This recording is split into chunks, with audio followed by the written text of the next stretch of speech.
All right, we will get started. Good morning or good afternoon, wherever you are in this lovely country of ours. My name is Greg Spicer. I'm CRO and co-founder of Ostrich Cyber-Risk, and we are delighted that you joined us today for this master's class, Understanding Quantification for the Risk Quantification for the Law Firm. And we want to thank ILTA for providing us the platform to be able to do this and have this conversation, which we think will be very meaningful. The objective of today's discussion is to bring better understanding to cyber risk quantification and how that ties into what we call qualitative cyber risk assessments and the blending of the two, but really an emphasis on the risk quantification piece based on your organization. So what we're going to do today is the outline is here. Introductions to the panelists, of course, assessing risk through frameworks, then looking at assessing risks through quantification and trying to bring better understanding to the ROI of technology and processes, and then you discuss any applications that are available. So without further ado, I'm going to get started here and make some of our introductions. I already introduced myself. I'll be moderating today's panel.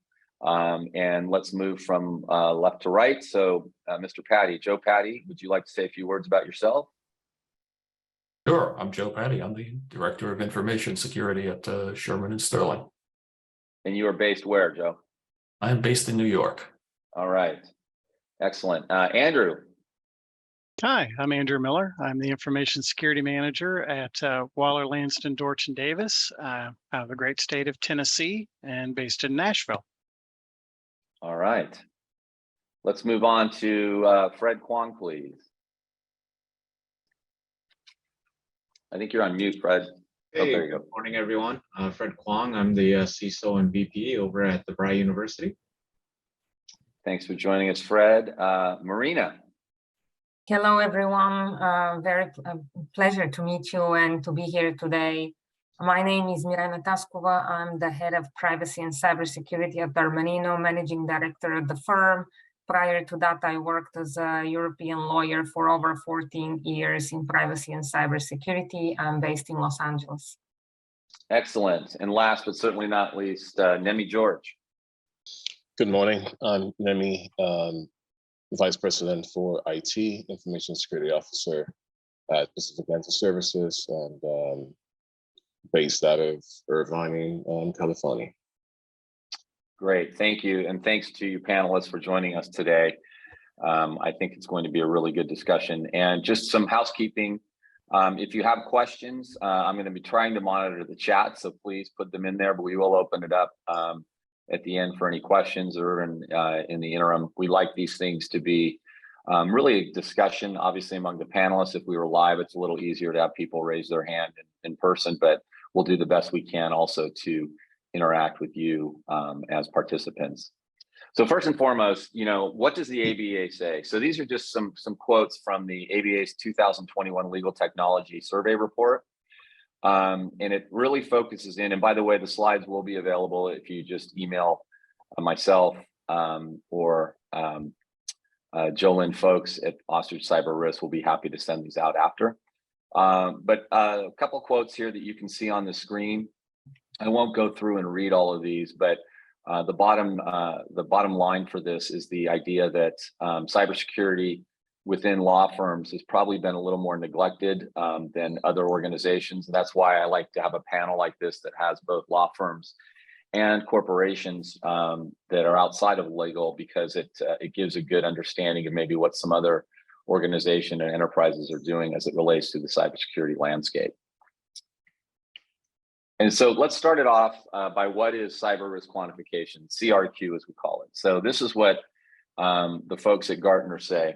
And I think that it's really important because prior to being at Ostrich Cyber-Risk, I was with a managed detection and response company called Braintrace. And we really struggled with the idea of what do you do with monitoring versus actually assessing the client's risk and the go-between with that. And cyber risk quantification, the objective of this really is to take the cybersecurity initiatives that you have in your organization and be able to put a financial impact to those implications, whether they're positive or negative for the firm. And what this does is gives you the ability as leaders in security to be able to communicate effectively to obviously your technical team in security and InfoSec, but also to the non-technical stakeholders, the board of directors, the CEO, the CFO. And it also really parlays into the idea of, okay, what does good cybersecurity look like for our organization? What do we need to do to shore that up? And what priorities come first versus other initiatives within the InfoSec team. So let's get started. All right, so first question to the panelists, and I'm gonna start with asking Joe this question, is how are we using current qualitative frameworks, and is it really enough? And when I say qualitative, I mean more of the NIST CSF guidelines, the ISO guidelines, frameworks, so forth and so on, and CIS, and there's a multitude of them. So Joe, what do you think of that as it relates to your organization? Well, you know, I think everyone largely does the same thing with them. We have these frameworks, they're huge, they tell you to do a million different things. And you know, you want to say that you're following them, they do give you a lot of guidance, but largely you need to adapt them a bit and put a bit of English on them. To see what's going to work for your business and also what's going to work for your risk. And you know, that's where it gets interesting, and that's where a lot of the art comes from rather than the science of it. And you know, you need to figure out things like, you know, what's going to work, what matters to you, what's realistic, and the cost impact of it too, of course. Yeah. Fred, what's your take on this? And then I'll go to you, Nemi, as it relates to the question. Yeah, I think there's a couple different frameworks out there. You know, the frameworks alone without the context is not something that the board is going to be able to decipher on its own, right? So it's really based off of what is the board comfortable with seeing, what have they seen in the past, and how much educational time that you have to give to the board to describe some of these frameworks. Some of our board members are a little bit more financial heavy, so they like the quantitative, right, over qualitative. But overall, you know, there's a gentleman by the name of Ed Martuka who did his doctorate around how do you present risk to the board, and he found through his research that qualitative or quantitative, it really doesn't make that much of a difference, which is kind of interesting. It's counterintuitive to what I would have found either way to be effective ways of describing the story. But the most important piece was how do you tell the story associated with the data that you're describing to the board ultimately. Yeah, that's good. I like that idea too, of the story to the board. Nemi, I know that you deal in those factions quite a bit with the stakeholders at your organization. Any comments on Fred, what he said? Yeah, I think a couple of things. The first is it really depends on what you want to get out of these frameworks and standards. You know, a lot of them are pretty good for giving you an overall information security management program, which doesn't necessarily translate into a risk program.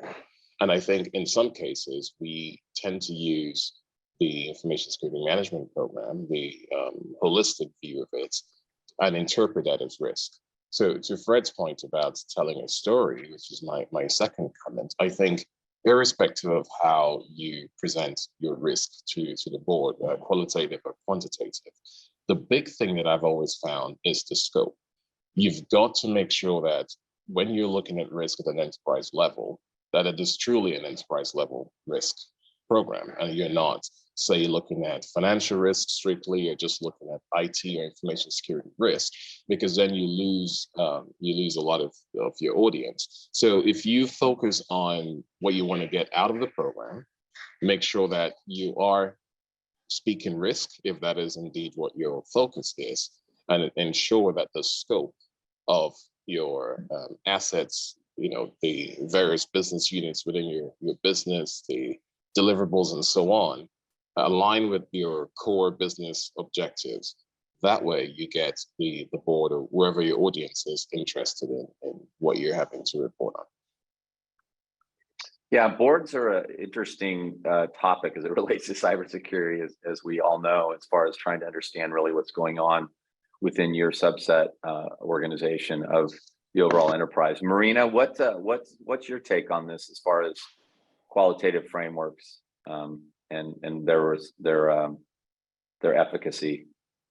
Well, that's a very good question. So I will speak from personal experience and what I have seen on the market. Usually, so we are using NIST CIS frameworks mainly, sometimes ISO. NIST provides certain methodology about risk scoring. CIS has recently released, I think, risk assessment methods that could be followed. But overall, I feel like there's still a lot of space for improvement of evaluating risks and how this evaluation would be actually presented to people who don't necessarily have the relevant cybersecurity knowledge and experience. Because one of the reasons why this risk evaluation should take place is because very often the chief information security officer, the chief technical officer have to present this to the boards, who doesn't necessarily have this experience level like the experts, of course, but they still should understand the risks. They still should understand how this assessment was performed. I just don't feel, I think the things are so complex. I think it's difficult at this stage to provide easily digestible information. Good points. Good points. Speaking, let's move to our next question, which is really at the crux of what we're talking about today. And why has cyber risk quantification been slowly adopted by the cybersecurity community in general? And Andrew, I'm going to start with you on this question. And I think Andrew comes to us from what we would call a mid-cap law firm, mid-sized law firm. And in some of these cases, you take a guy like Joe, for example, who's more of a larger entity in the AmLaw space.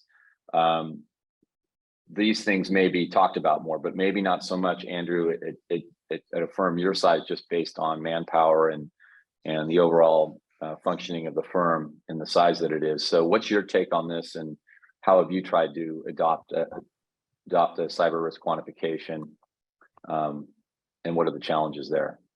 Well, one, you're absolutely right. I mean, although, we're not necessarily like an AmLaw 50, I mean, we're ranked like 160. So yeah, we've experienced a huge amount of growth in a very short time. So traditionally, in a lot of organizations that have that rapid growth, the organizational or administrative stuff catches up. And a lot of the reasons it was slow is because it was just simply not thought of. And then two, as we got larger, we started getting, more client assessments from some of our larger clients, like financial institutions, healthcare, and things like that. The insurance companies and your aero and emissions insurance really started asking more in-depth questions. So it's really been driven by clients and insurers to really become more top of mind, at least in my space. And then also it requires more than just tools and programs and everything else. It really pulls more cybersecurity and security in general and governance into the business space. So we're not behind the scenes anymore. We have to be more of an active part of the business and understand the business and look at risk to those business entities and processes, in addition to what tools do we have. It's more than just a tick box. So it's really integrating security and cybersecurity into culture, which that's a little hard to do sometimes when you started out small and now you're big and you're having to pull it up from behind, whereas this may have not been the mindset in the beginning of the business or the firm. Yeah, it's a good point.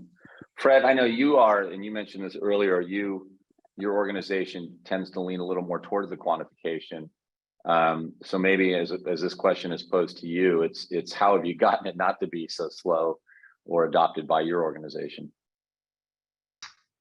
Yeah, Greg, I mean, the first thing is for my organization, this is fairly new to them, right? So I'm fairly new to the organization as well. I'm about 6 months in. So I really wanted to start off the program here by really adopting a risk management framework, right?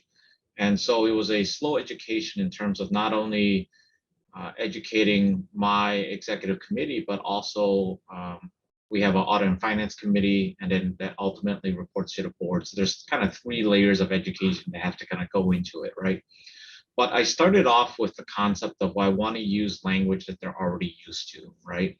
And so when you think about risk quantification, the language that most of our board and executive committee really understands is the financial language, right? And that's why I tied our risk to our financials, right? So we looked at our total revenue of our organization, and we looked at what our risk appetite was associated with that total revenue based off of the IT initiatives that support that revenue, right?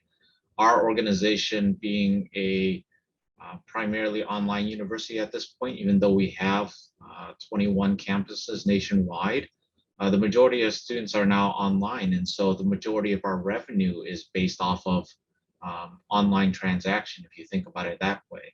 And so we're able to tie not only the operational costs, but then our organizational revenue to a good chunk of our IT and cyber initiatives from that perspective. From there, I looked at understanding, well, how much of the risk are we mitigating through cyber insurance, and kind of detailing out that number.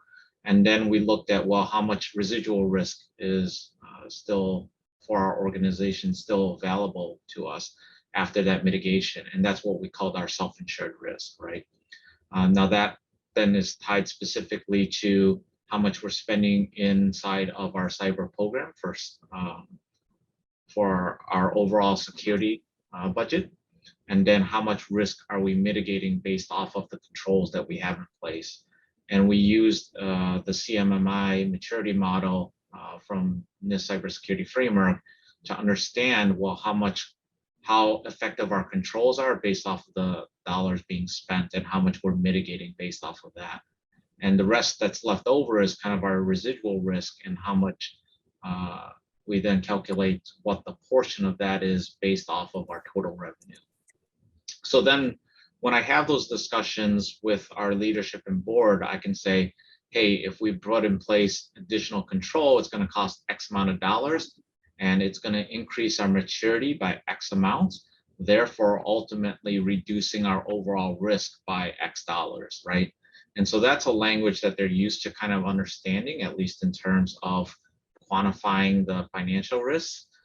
We can also talk a little bit about some of the operational and reputational risks, right? But I usually quantify that in a slowly or a little bit different methodology. But the main methodology is around the financial, especially when I go and ask for more money.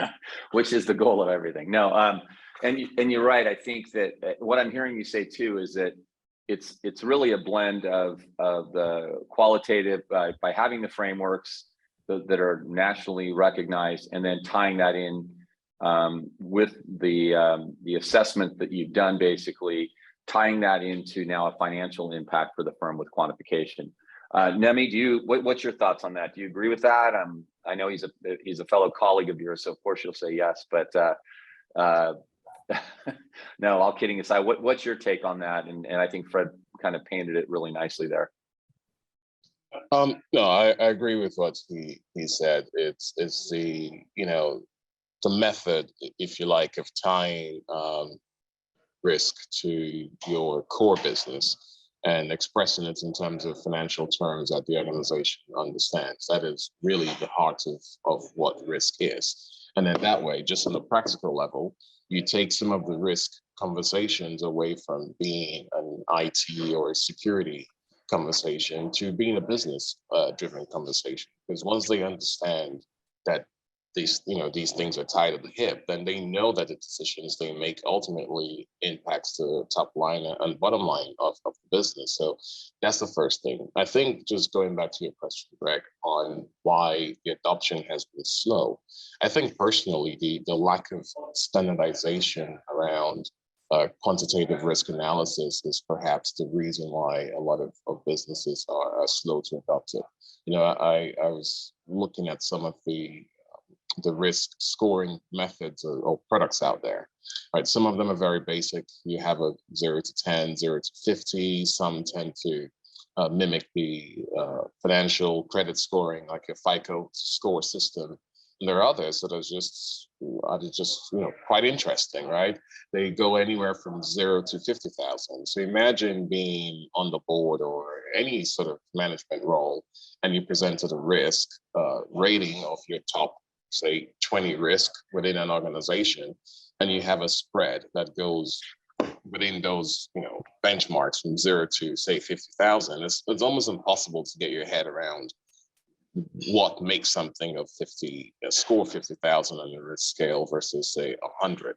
So I think we need to start looking at standardizing the way that we do quantitative risk analysis, so that people understand it, and every time a risk document is presented to an exec or a board, they don't require one of us to necessarily be in the room to explain the nitty-gritty to them all the time. And a lot of times, that's just what happens. We have to go in and we have to explain the finer detail, because the methodology is overly complex and people don't understand it. And that's why a lot of people gravitate, right, to your first question, to a qualitative method, because it kind of speaks for itself, but it in some cases is more general and more high level than we need it to be. That's a good point. Joe, on this subject, I know I've had a lot of experience with law firms, and it's interesting to hear more on the business side from Nemi and Fred. And obviously Andrew spoke to it from a law firm perspective, but from your perspective, what's it like, and especially speaking to our legal audience here, how have you effectively tried to bring this into play with the folks that you go to for funding and budgeting and so forth? I know you have a good relationship with your board from our conversations, but still lawyers are very different than standard business leaders, simply because it's a partnership, and the dollars that you're asking for to spend are the dollars that are coming out basically of the partners' pockets, which is no secret. So how have you effectively tried to bring this into play, and has it been hard? Well, it's always hard. And, one of the things is my immediate reaction to the question here when I see it is to kind of, I think I'm together with Nemi on a lot of this. It's hard. It's complicated to quantify this stuff, and even to do the qualitative aspects. When you're going to your board or your executive committee, really, whether it's in legal or anything else, when you're going to them for money and for support to your program, you need to tell them a story, basically, of here's where we are, here's the threats, here's what we feel we need to do to get ahead of it. And when it comes to these risks, especially risk quantification, it's a very complicated story. It's a lot of, it depends. One of the things that I've struggled with for years, not just in legal, is, from years ago when people were talking about security metrics, we have a lot of metrics. We have a lot of things we can measure, but taking that and putting it into a story that not only, accurately and very succinctly tells the story of where our risk is and where we think we need to focus, but to then also translate that into, the business side, and what business people are what's going to make sense to them, and to motivate them to do what we think we need to do. That is very, very challenging. And, I think that may be a work in progress for all of us.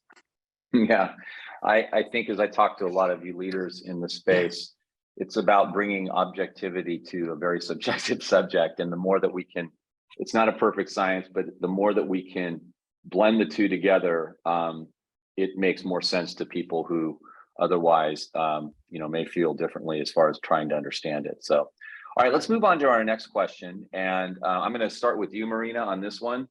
What problems occur with the traditional risk management tools and methodology? I think we touched on that earlier, and there'll be certainly reoccurring themes throughout our discussion today, but that's okay. But what have you struggled with? And I know you also focus in on privacy, but what are some of the challenges that you're faced with right now as the current tools that are out there?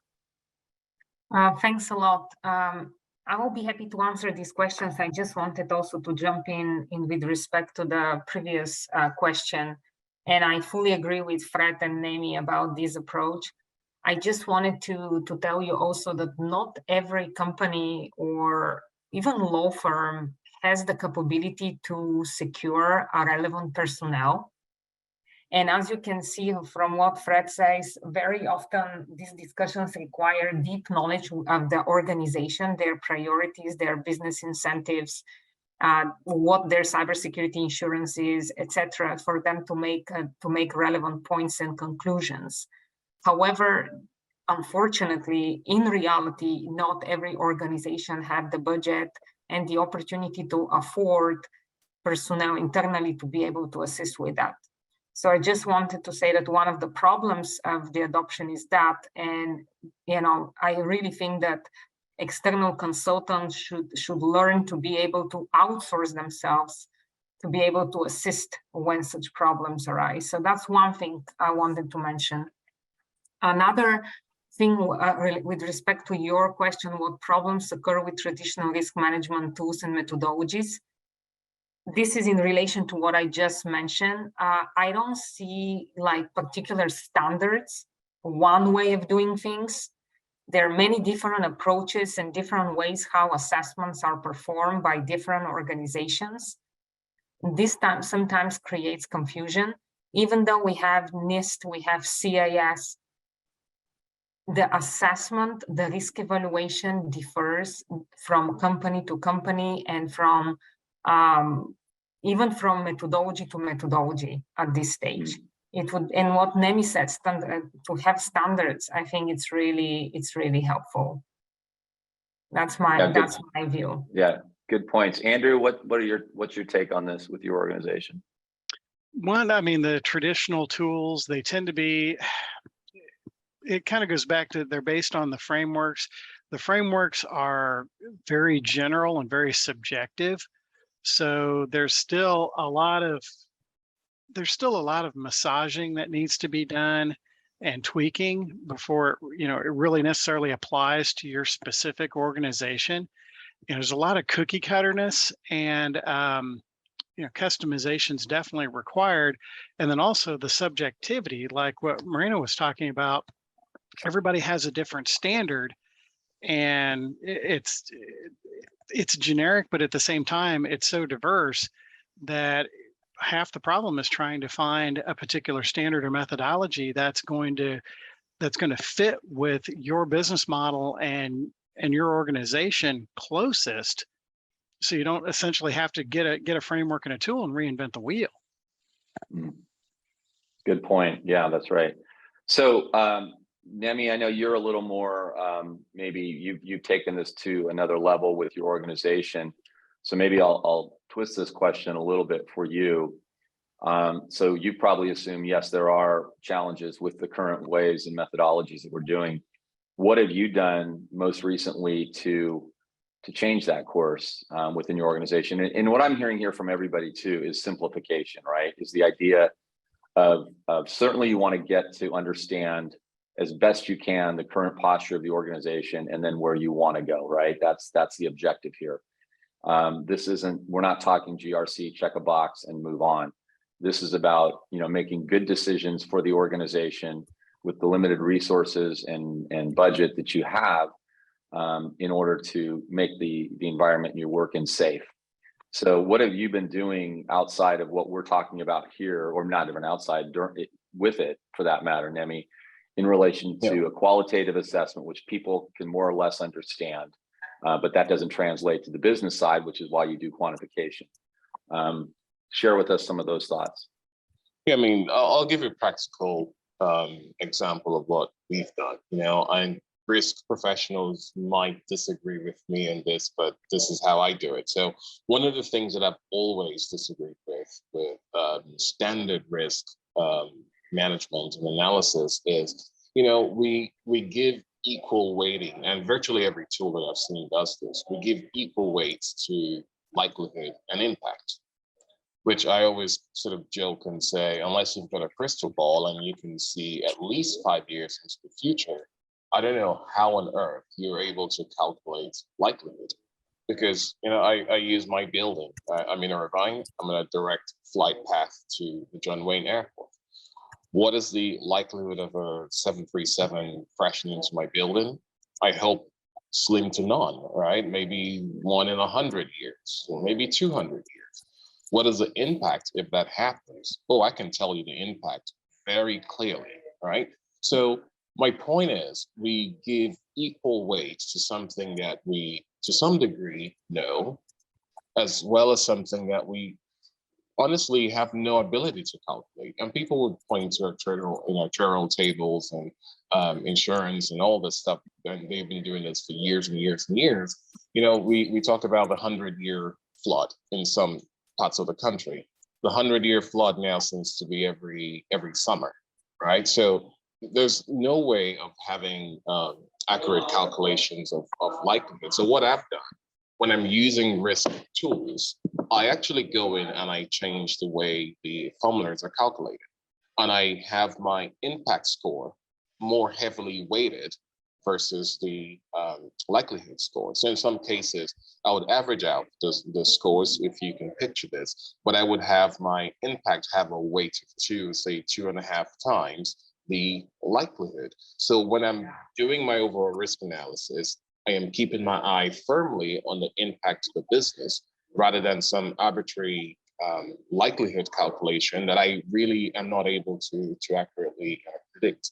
So that's one very simple but very specific way that when I look at my my risk assessment, my risk register, what bubbles to the top are ultimately the things, going back to Fred's point, that have the biggest impact on my organization's revenue, finance, customers, reputation, and so on, rather than some, you know, crowdsourced at best view of people's sentiments of how frequent things happen, because I'm simply not able to be as accurate as I want to be looking at impact the way that most risk tools look at likelihood. So that's just one example, Greg, of how I do it within my organization. Yep, that's great. Yes, I mean, I think, and this is what we talk about as far as what are the most important initiatives for the organization, right? We're speaking to a lot of law firms today, and any litigation firm, defense litigation firm, the most critical asset you have is your client data. You know, if that goes down, then and gets ransomed or taken, you know, that's an impact of brand reputation, insurance increases, revenue loss, all those things that are critical to a law firm in defense. Now, Fred, you have a different take on that with the client information that you're getting from, whether it's PCI or you know, any type of transactional information from your client base. Are you doing something similar to what Nemi's talking about here, which is really getting to the crux of, you know, protecting the most important assets first for the firm and then moving forward from there? Yeah, you know, we talk about the concept of the crown jewels, right, quite a bit. I think oftentimes organizations fail to realize what their actual crown jewels are, and that's there's a difference between what you have to protect from a compliance perspective and from a reputation perspective versus what's actually going to fundamentally cause your business to stop working if something were to occur, right?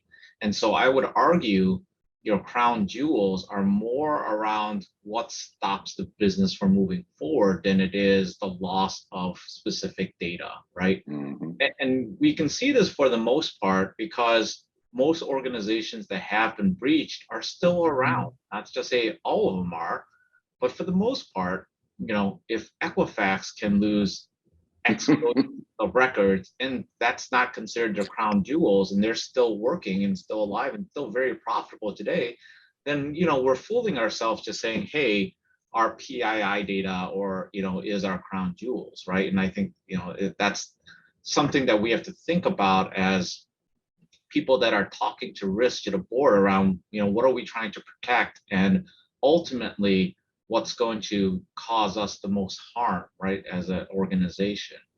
Now, that's not to say that you shouldn't protect those things, and obviously there's a reputation, brand damage, and you will take a hit, right, associated with losing those types of data. But it's not to say necessarily it's the crown jewels. So coming back to your original question, right, in terms of traditional risk management, a lot of it in terms of what's wrong, it has to do with, and Nemi mentioned this as well, is how we structure the risks, how we're telling the story. So a lot of times we'll say, well, hey, we're susceptible to ransomware, and based off of insurance data, this is how much it's going to cost us, and we use that as kind of a measure. But the reality is, well, what actually has to happen in order for ransomware to infiltrate your organization, right? So what are the underlying risks behind the larger risks that you're trying to look at, and tell the story potentially around, well, what are the metrics we need to capture here? So some things you could say is, hey, we know for a fact that most ransomware occurs after a successful phishing attack. Well, that is something that you can potentially quantify in terms of the phishing awareness and campaigns and how well those are going, right? And that's something that you can actually measure fairly easily, right? So you're not leading to a you're able to actually have more of a qualitative or quantitative analysis versus qualitative at the beginning, right? A lot of traditional risk management, if you deep dive into the numbers, it then looks, and you look at what's underneath it, it's actually qualitative in nature, not quantitative in nature, right? So that's, and that's why I bet a lot of people still use qualitative metrics when they report up to the board, because underneath all that quantification is actually quality metrics. And then if you're going to do that anyways, why not just simplify it, right? Back to our original messaging, in terms of our messaging has to be simple, it has to be understandable. So if your numbers don't have any rationale behind it, right? Back to what Nemi said about, like, some of the methodologies, you can have risk scores from 0 to 1,000. Well, what the heck does 1,000 mean, right? And how did you come up with that number? And if you're deep diving into it and all of a sudden it's a Q&A that someone's answering, they think XYZ, then it's not a true quantitative score anyways, or quantitative measurement, right? So yeah, I mean, I think, as we all know, whether you're doing quantitative or qualitative, it's still subjective to some extent, right? And what we're trying to do here, because it's human elements that we're dealing with, and the firms that you guys work at, they're trusting you to come and bring them the information. Well, Joe, I don't know how your team will say, I don't know, Joe, you're the CISO here. How you keep us safe? Tell us what the risks are and what that impact might be. There's a question here, and I'm going to ask this of you, Joe, is as we move to our next question, or next comment, is the theory of risk management too complex? Do we need to change? The question from one of the attendees is okay, this is good, and we use qualitative, I'm using my words now, we use some type of qualitative metrics, but how do we get into the quantitative? How do I get started in this whole process of trying to bring in more objectivity through quantification? Well, it's not easy. I mean, I'll kind of start with the question here. Is the theory of risk management too complex? Yes, it is. It is extremely complex for all the reasons we're talking about. Earlier, we were talking about scope. Yes, it's a problem that, you have different organizations using this, and yes, we have different scopes. ISO has different scopes. And also, even if you say you're certified or something, or you're following it, it means very different things. So that's difficult. Also, the businesses are so different, and I'll talk about even in legal, what your crown jewels are and what's so important. Yes, generally client data and things, but depending on who your clients are, what kind of practices you have, and all, it can vary quite a bit. So yes, it's very complex, but as with all complex things, generally, the way to start is modestly. Pick an area and try to find something where you do have good metrics, some good numbers, things are reliable, and that you think can tell a meaningful story and communicate something meaningful, and start there. You're not going to be able to do it all at once and to put together the complete, it would be wonderful to have a big heat map or something that shows, where all your risk is and everything's, perfect, and where things are hot and cool and all that kind of thing. You can't build that in a day, but you can start focusing on some areas that you think make sense, where you have good data, and where you also think you have good insight into how it impacts your IT infrastructure, the business, and really, has some meaning there. So I'd say, don't bite off too much at once. Pick something good, and you'll learn a lot in the course of that, and you'll have something to keep building on, because it's going to take a while. And the other thing too is that we were talking about things like ransomware and stuff. The ground is also shifting underneath you. All of these are also changing. None of it's static, just to make things even more complicated. So. Good point. Marina, Marina works obviously for a consulting organization, and she's consulting folks like yourselves and others. What are you doing to combat this idea of it being too complex with your clients? Very good question. So first of all, I think that it's very important for the person who advises a client to understand the business of the client and its priorities. For example, for law firms, as I said, I worked as a lawyer for over 14 years in the past. I'm very clear of what is a top priority for a law firm and a lawyer, and this is their customers' personal information. Like nobody there, we are bound by confidentiality provisions. We have to keep the data, we have to keep the data secure, and law firms generally are a one-stop shop for harvesting a wealth of information. So this is generally the top priority for a law firm. I personally definitely think that numerical versus descriptive approach is much better for any type of analysis. Also in privacy, for example, I don't know if the audience is aware, but there privacy impact assessments that regulations have imposed lately in the last few years. And again, how do you understand exactly what is the risk, and how would you justify whether what you're doing actually overweights the risk? It's difficult when you don't have numerical approach to actually provide easily digestible information to people who don't understand the topic.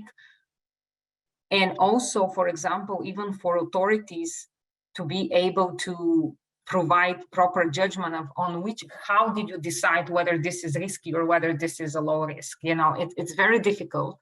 So far, specifically for cybersecurity, we aim to focus on the frameworks and what their suggestions and guidance is, because otherwise, like what is low risk, what is medium risk, what is high risk, is just very difficult to assess, and it's different from organization to organization. And this is where FAIR comes in play. I really think that if we could create an opportunity to use FAIR, a framework in combination with existing frameworks to help and support evaluation of risk, that would be great. Yeah, good points. Andrew, you want to wrap us up on this question? Yeah, I mean, a lot of I piggyback on a couple of things that Joe and Fred said, and also Marina is. Part of the reason why it's so complex is you're starting out at the very top and biting off this huge thing, as Joe mentioned. We say, ransomware, yeah, that's huge, but as Fred mentioned, break it down into the risk dependencies and roll them up, because like, for instance, Nemi mentioned, he really puts a bigger weight on the impact versus the probability. Well, if you break down these large macro risks like ransomware, and you, like Fred mentioned, what are the leading causes of that, and address those, as smaller, simpler risk, you're going to find as you roll it up that you're going to see a lot of progress in that, and your probability may change. So, you know, and also impact may even change because you're addressing it through its dependencies. And one of the things about the part of the risk management is some of these things that they do need subsequent pieces to be added on, like MIRENA mentioned, FAIR. I mean, that doesn't ask just the basic questions of impact, probability, and, you know, high, medium, low on the risk. You start getting into more questions and really digging in and start to really break that down into smaller, simpler chunks. And it's like the old phrase, you know, how do you eat an elephant? And as Joe pointed out, when you start taking on these huge things, if you can break them down into, it goes all back down to like the argument of threats versus vulnerabilities. You're going to have these big threats out here, but then you address the vulnerabilities to mitigate some of those threats. And as long as you keep that in mind, you can kind of bring it down from the complex and macro down into smaller digestible pieces. It's good points. Okay, we're going to go to our last question or comment here to discuss on. And you know, I'm a little partial to this unified approach, both qualitative and quantitative, and I think that's the quantum leap that we need to make in our industry and in our practices in terms of taking both. Because a Gartner research study, we talk a lot to them at our company, and you know, the quantitative on its own without proper data is not very valuable. And the big challenge with quantitative is data in is only as good as your data, or your data out is only as good as your data in, and people struggle with the data in, right? So from a qualitative approach, at least if you start with there, and then if you can take that information from the qualitative and translate that into a quantitative for your organization, then you're getting somewhere. Nemi, would you agree with that? I'll go to Nemi and Fred. We have just a few more minutes, and I do want to leave it up for some questions. Yeah, I agree. And I think the blend of both is where we see the best success. What I will add to this, something, again, practical that folks can take away from this, is tying back to your last question about complexity. You know, this is complex. And it's even worse when we add a level of abstract to complexity, because then we just confuse the business. And so what I strongly advise folks to do is focus on building out your business impact level tables. And what that means for those in public sector and government, you guys do this all day, every day. Work with the business and understand across the spectrum of what is your organization. Break it down into simple buckets like reputation, operational, health and safety, availability, business resilience, and so on. And then work with the organization to understand order of magnitude. Let's use reputation as an example. Reputation may be, in some sense, an organization, they never want to be, say, national news or global news, right, in today's world, versus appearing in the Orange County Journal, for instance. So work with a business and understand if we do have a breach or an incident that makes it to the Orange County Business Journal, where would we rate that, say, on a scale of 0 to 10, right? That's a business decision. Work with as many people, use surveys and other methods available to you to agree on a consensus for what that is. Work your way all the way up to global breaking news and CNN when you wake up in the morning saying that your company has been breached. Maybe that's a 10 over 10. You do that enough times across several different verticals across your organization. And what you end up with is this matrix that is essentially a qualitative, because that's what the business understands, but then that translates into a number that you understand and you can feed into your risk, into your risk methodology and your risk framework. That one gets rid of the complexity. It makes your stakeholders feel part of the risk methodology or your framework, rather than just have risk thrown at them. And the ultimate benefit is that you have combined both of them, the quantitative, the qualitative, in a way that the rest of your business understands. So business impact levels or business impact analysis. Different frameworks refer to it differently. If you're able to do that with your business, I think that's a good way to go about it. Yeah, that's great. That's great. Fred, any comments on that? Yeah, what Nemi talks to, right? If you look at Center for Internet Security, they have a way of measuring risk as well, right? They consider this the acceptable risk definition, right? Associated with your organization. It's really important that you get buy-in across leadership. What is the acceptable risk definitions for your organization? What does that acceptable level look like, right? If you're using a traditional 5x5, is it 12 is the magic number? Is it, 25 is the magic number? Understanding what that is and putting in very specific measurements around what those numbers mean become very important to your organization, because at least you're all kind of understanding, well, this is what we believe these numbers to be, right? In terms of amount of records exfiltrated or downtime acceptable to us, right? Or financial loss, whatever you're using for those metrics, and hopefully you're using a bunch of these different ones, you have to have what's acceptable to the organization. And that's a great place to start, because then from there you can say, well, based off of my control sets, this is how I feel we're doing against those risk definitions. And we can say, are we above the threshold or below the threshold, right? And letting you know, are you spending the right amount of money, right, when it comes to your cyber program? Because otherwise, if you don't have that acceptable risk definition, then you could be spending an exuberant amount on your cyber program and not getting the return on investment that your board or your organization is looking for. That's a great point. That's a great point. Joe, there's one question here. We'll kind of wrap it up with you, and then I have one more slide. I know you. What are CISOs? The question is, what are CISOs looking for in a tool to help them walk through the CRQ process beyond, just spreadsheets and PowerPoints and even going to certain sites to get calculators and so forth? Well, I can tell you what I'm looking for, possibly others too, is very much a lot of what Fred was looking for. We need to design our security program.